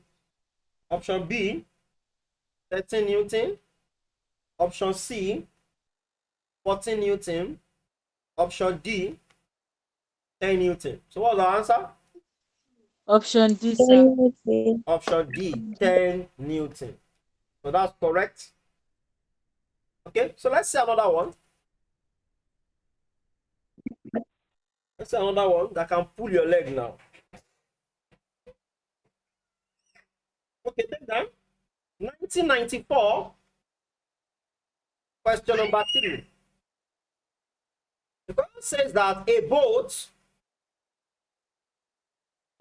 travels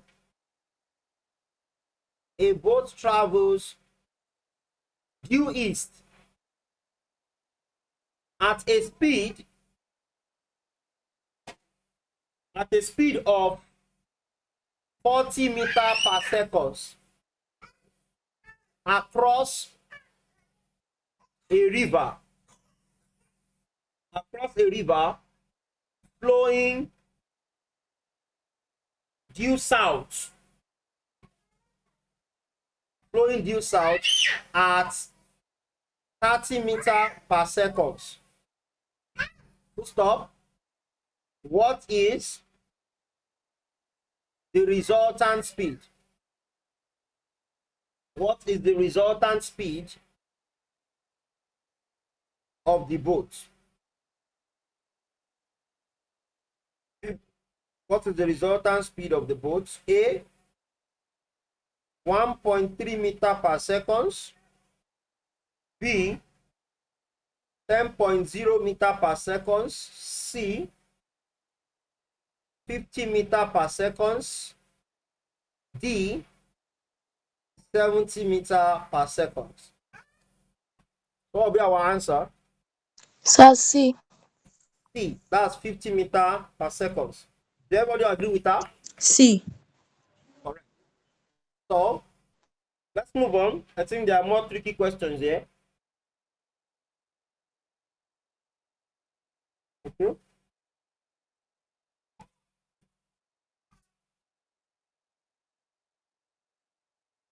2009, number 3. An aircraft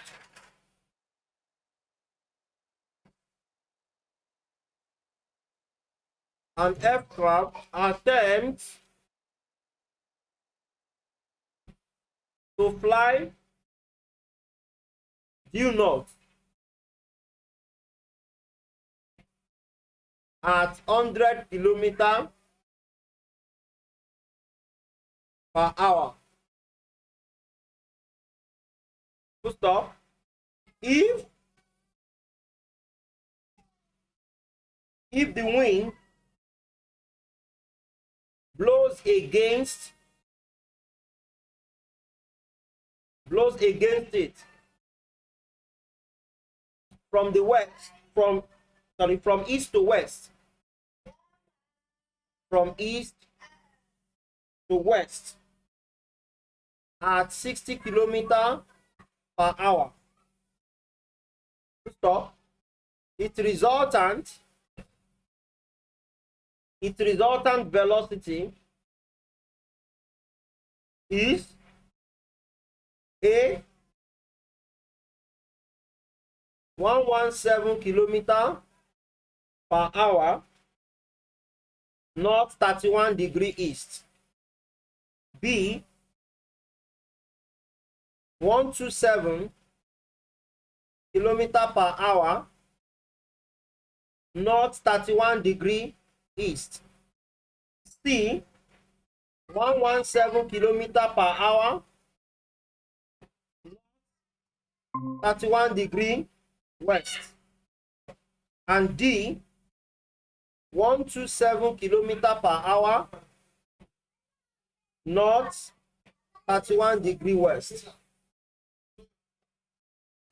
Uh, we can't see the screen, sir. Okay, let's see the screen again. Yes, sir. Sorry, that should be network.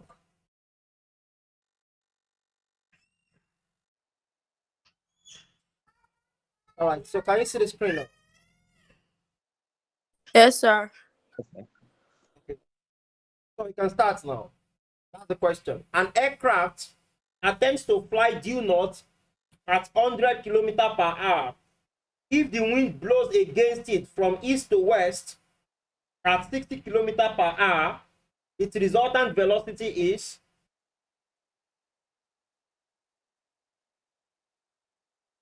which of the option is going to be correct?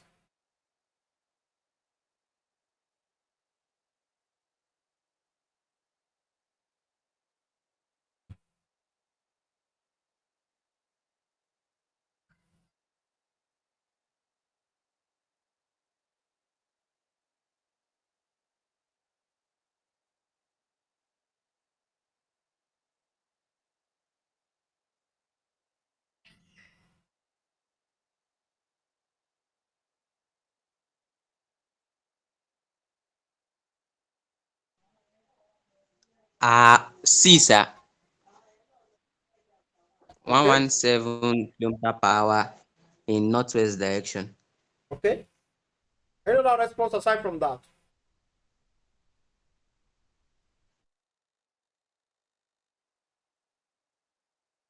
Is there any contrary opinion? No, sir. I go with Sir C. C. Correct. All right. So that's absolutely correct. Okay, let's go to 2007 and see what is happening there. I will take like two more questions after this, then we'll go to the next question. Okay, 2007, question 42. So we have this diagram.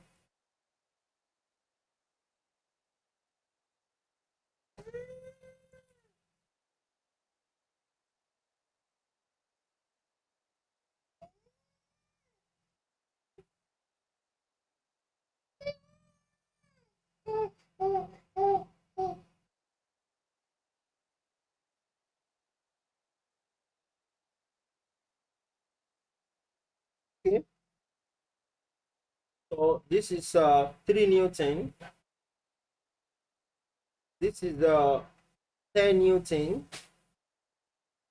This is 3 root 7 Newton.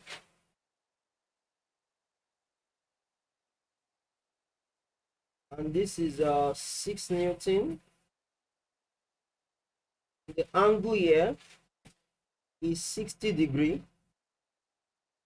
The angle here is 30 degree. And this point here is called P. So the question tells the figure,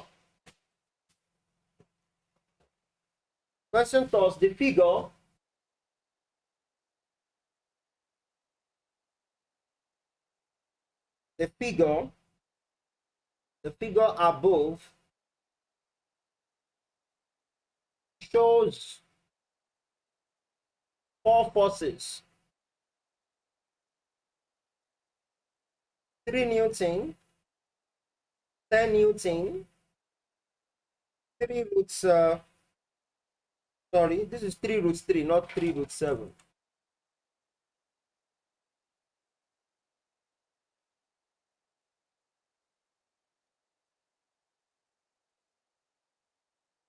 Three root 3 Newton, comma, and 6 Newton.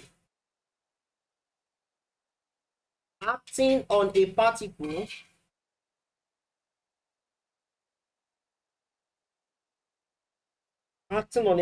P. The resultant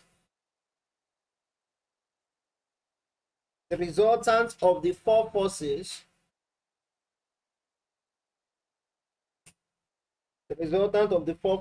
is A, 10 root 3 Newton, B, 10 Newton, C, 5 root 3 Newton, and D, 5 Newton. So your time starts now, so you can do that fast.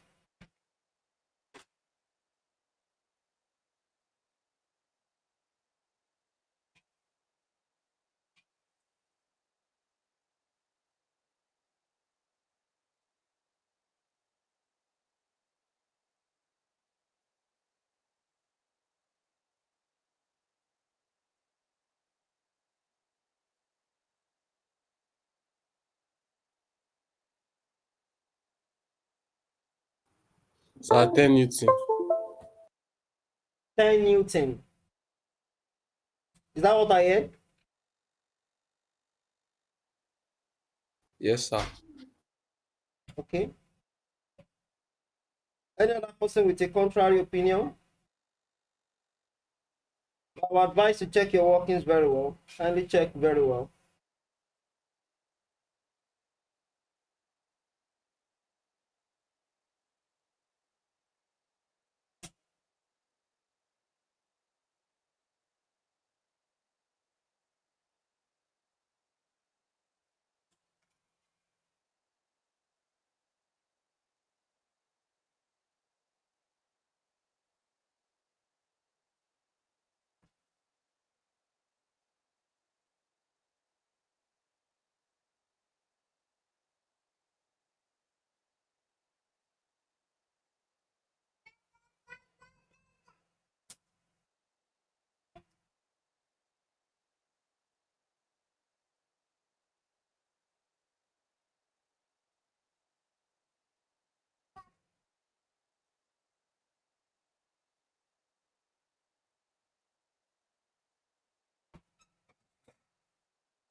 Sir C.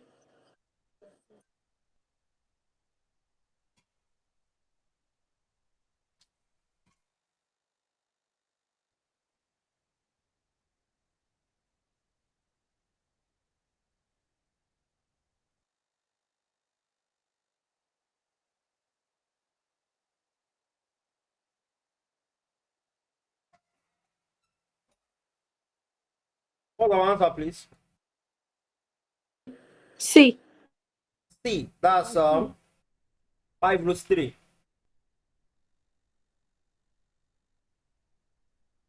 Is that what we all support?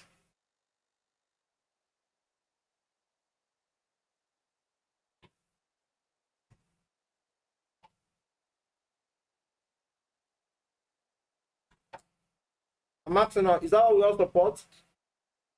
Yes, sir. C. 5:15. All right, I think that's correct. So do everybody agree to that? Okay, let's solve. To solve this, the first thing is to find what the vertical forces will be. So start from here. If you have 3 Newton, this 3 Newton is an horizontal force, right? It's not a vertical force, so forget about it. Then 10 Newton is going to have a vertical force, and that will be 10 sine 30. plus, this one is already a vertical force, that's 3 root 3, plus this one is going to have a vertical force 6, but that will be negative because it's pointing downward. So that will be minus 6 sine 60. And we are done. So we say that of the summation of y, 10 sine 30. Sine 30 will give us 0.5, right? Have you know? Yes, sir. Yes, sir. 0.5. So 0.5 multiplied by 10. That will give us 5, Abby. Yes, sir. Plus 3 root 3.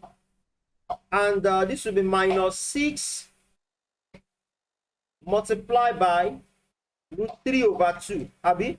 So that this one will be 3. 2 in 6 will be 3. 3 times root 3, that's 3 root 3. So that 3 root 3 will cancel themselves. So along the vertical axis, we have a force of 5 Newton there. Then for the horizontal, the summation of the horizontal will be, we have 3 Newton force here already. Then plus 10 cos 60. Sorry, 10 cos 30. Yeah, 10 cos 30. Then this one is pointing towards the negative axis of x. That will be minus 6 cos 60. So we have this to become 3 Newton. 10 cos 30, that will be plus 10. Plus 10, this will be root 3 all over 2. So minus 6 cos 60, that will give us 3. So this and this cancelled. You have the f of x to equal to 5 root 3. Are you getting this now? Because 2 here 1, 2 here is 5. Am I making sense? Yes, sir. All right. So if I have 5 root 3 there, 5 root 3, okay. If I have 5 root 3, then I can find the resultant by Pythagoras theorem. So the resultant will be r square equal 5 square plus 5 root 3 square. And that will be r square equal 100 plus. So this will give us 25 times 3. 25 times 3 is 75, Abby. So r square is equal to 175. Then r is equal to square root of 175. Okay, the square root of 175. So if I say 5 root 3 squared, that will give me 25. This will be 25 times 3, that's 75. That correct like this? No. We have not made a mistake somewhere. Check round. So 5 square is supposed to be 25 plus 75, not 100. That's true. Thank you. That's not a mistake like. So that will be 25 plus 75. Abby? So 25 plus 75 will give us what? 100. 100. So r is square root of 100. Then r is going to be 10 Newton. So the correct answer is 10 Newton, not 5 root 3. Is that taken off? Did you get that right? Yes, sir. Yes, sir. Okay. So, can we just take one more question on that before we call it a day? Yes, sir. Okay. I'm trying to see this, but I don't know how to treat it. 1983.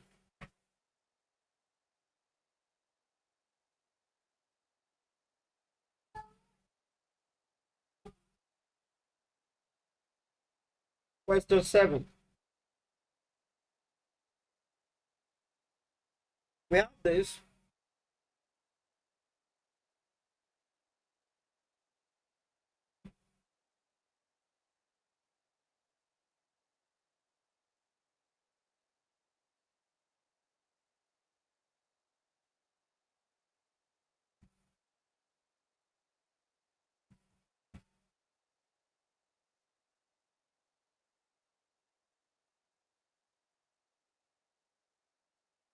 Here is 120. And we have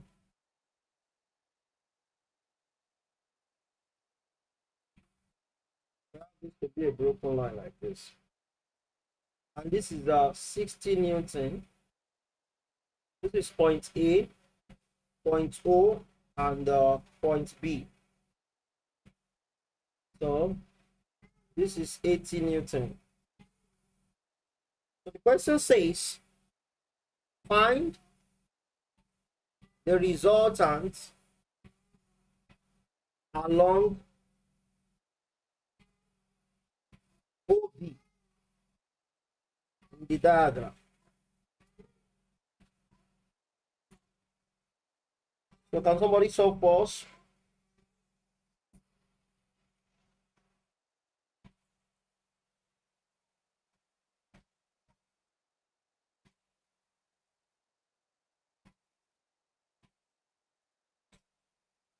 Anybody solving? So I'm on it. Okay.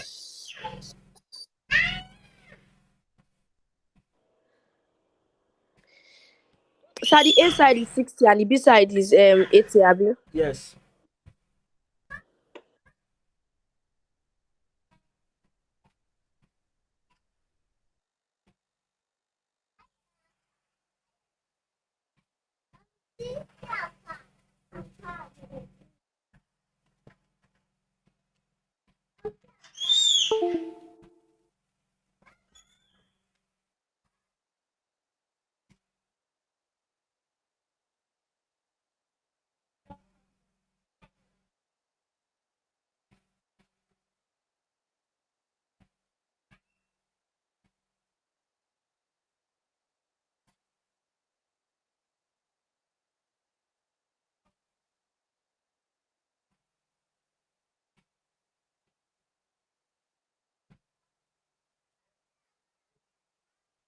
So is there option? Okay, I didn't put the options there. Option A, 20 Newton. Option B, 28 Newton. Calculator. Option C, 30 Newton. Option D, 50 Newton. Option E, 110 Newton.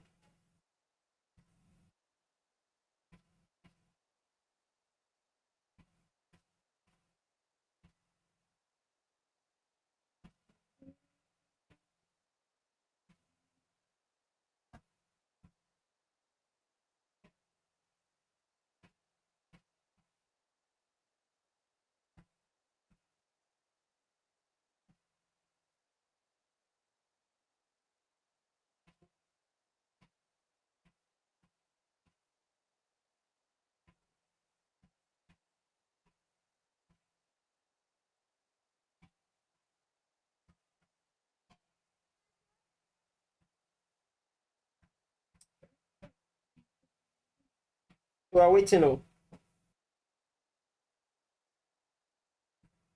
okay.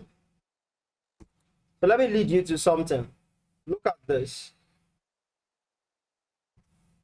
If you want to use the parallelogram law, you are going to be looking for the resultant of the force. So look at what you're trying to do here.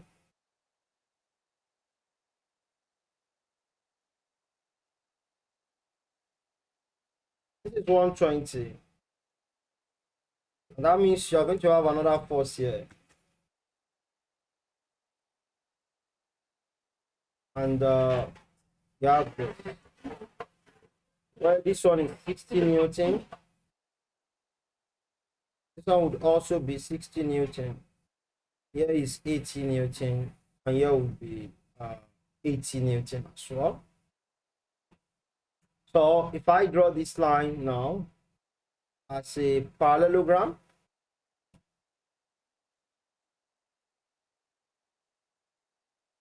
I send it now.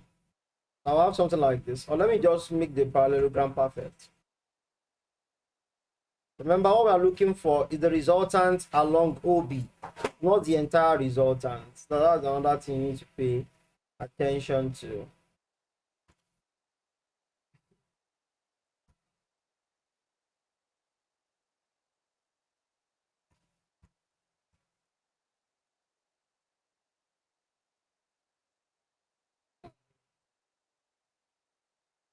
Eighty, and this is 120. So if I have this, if I cut it here, I'll be having a short diagonal, and here I'll be having a long diagonal, right? But look at this.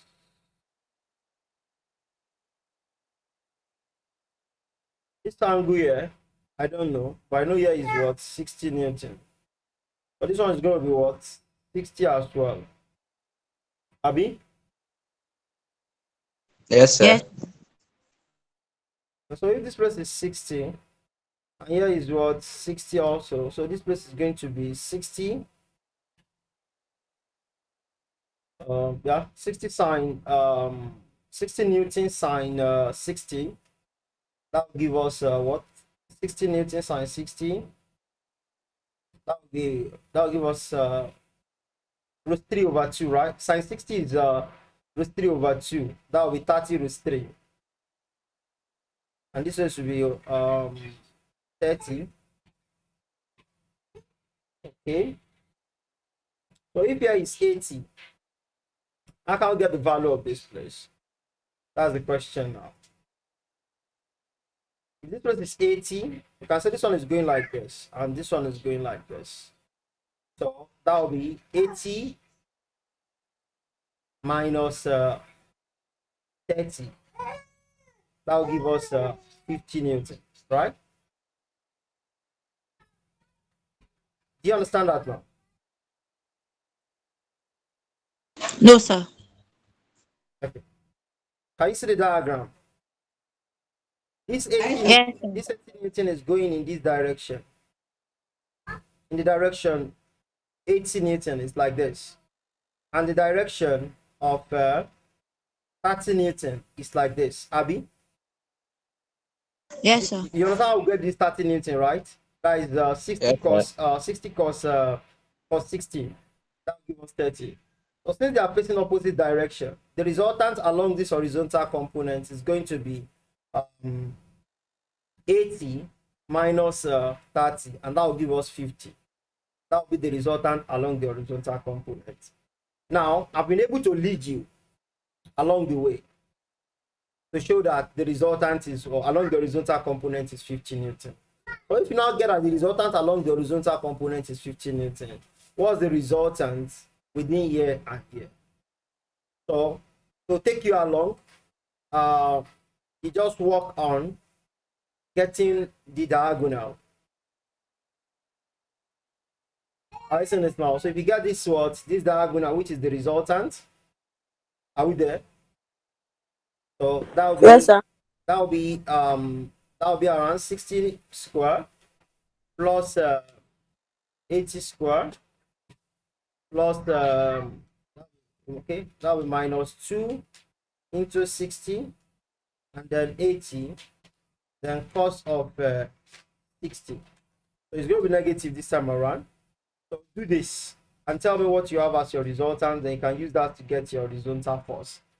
So if you are to work it out completely, your result should be 28 Newton. Do you understand that? So try work on that before the next class that we are going to be meeting by 8:30 tonight. Excuse me, sir. Come with you. Why are we using 60? They are using 60 because if the theta is 120, 180 minus 120, that will give you 60. But it's going to be negative. Remember, this angle is not towards this side when we have 60 the other time. Do you understand?